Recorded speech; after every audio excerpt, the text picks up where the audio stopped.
What's good? It's Unconventional AF with Jaleel Wavy back with a new episode. When I tell y'all, every week I be struggling to find stuff to talk about because I just don't care about a lot of shit. I'm going to be honest. I don't be caring. But I got 3 stories today and hopefully I can make it fast. There was a video floating around social media. I saw it on Threads of Smoothie King employees denying services to a Trump supporter. And I remember on Threads, a lot of people were happy, cheering about this, and they were going to go to whatever local Smoothie King that was in their city and give them money and buy a smoothie. And I told someone, hold your dollars because they might get fired.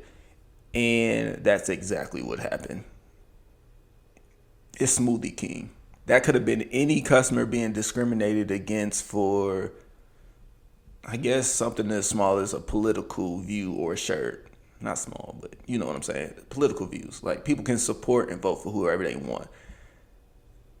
And if you deny them services, it's Smoothie King. You will be fired.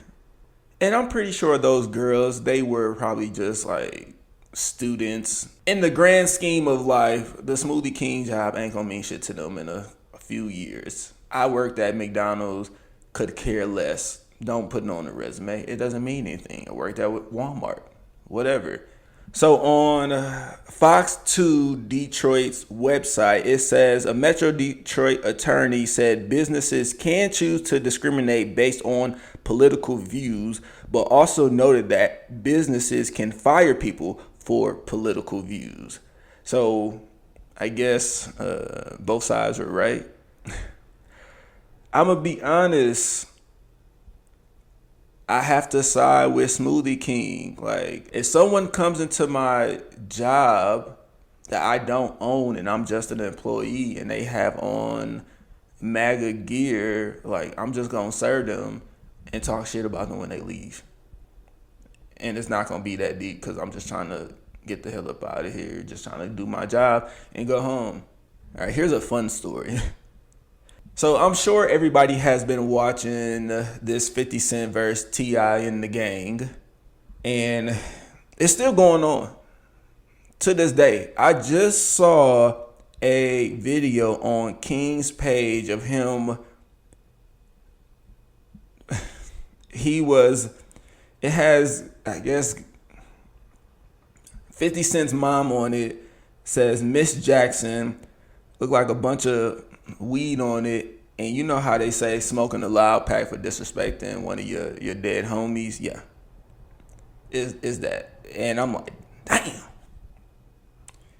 But one thing I did not know is that this 50 Cent and T.I. beef went all the way back. This is not just some newly surfaced stuff.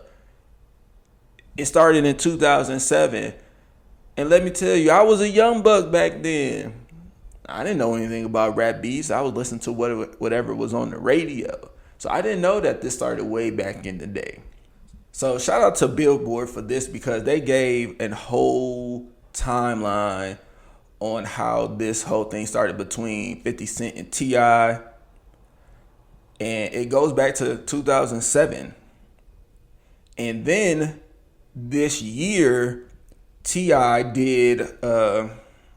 he was on Shannon Sharp and Chad Ochocinco's Nightcap show live during Super Bowl weekend, and he spoke about verses and how him and 50 Cent had a conversation on social media, and they agreed to do it. T.I. went out there publicly and said, I want to challenge 50 Cent to a verses, and then 50 Cent came back and denied it at that time. Fast forward to now, 50 Cent basically got on there and said, keep my name out your mouth. He started calling him a snitch. And then T.I. responded to him with calling him an informant. And then that's when all hell broke loose. 50 Cent posted Tiny on social media. And as we know, Tiny gets talked about a lot for no reason because she really hasn't done anything. And then that's when rap beef happens. T.I. dropped a song. Actually, let's go back because King was posting videos talking about 50 Cent dead mother and posting pictures of his son. T.I. gave us 4 songs. Damani gave us 2 songs. King gave us a song. They were whooping his ass. I would say probably still whooping his ass to this day.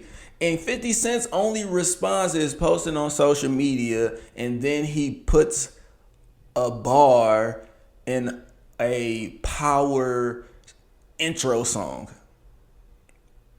And you can say that's clever because, it's going to be played every week.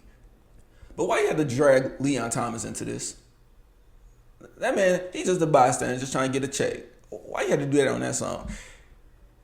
And real rap beef, song for song, 50 Cent could have gave them one whole song going at all of them. 50 Cent can actually rap. He's a legend. Maybe he didn't want to embarrass himself. He acts like he doesn't care. And I guess he thought that this is a win if you put it in an intro song that's going to be playing every week. To me, that's a loss. Because Damani, they on your head. King is on your head. T.I. not letting up. So yeah, 50 Cent, you could have done better.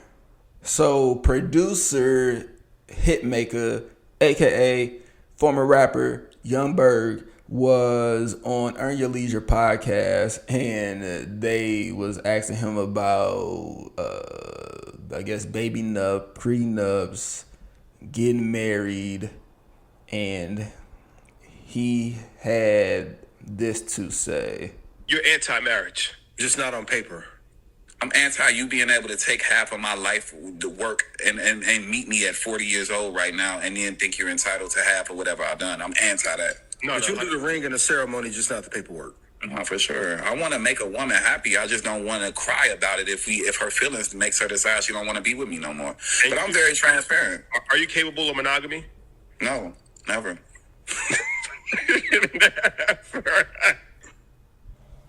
I appreciate the honesty.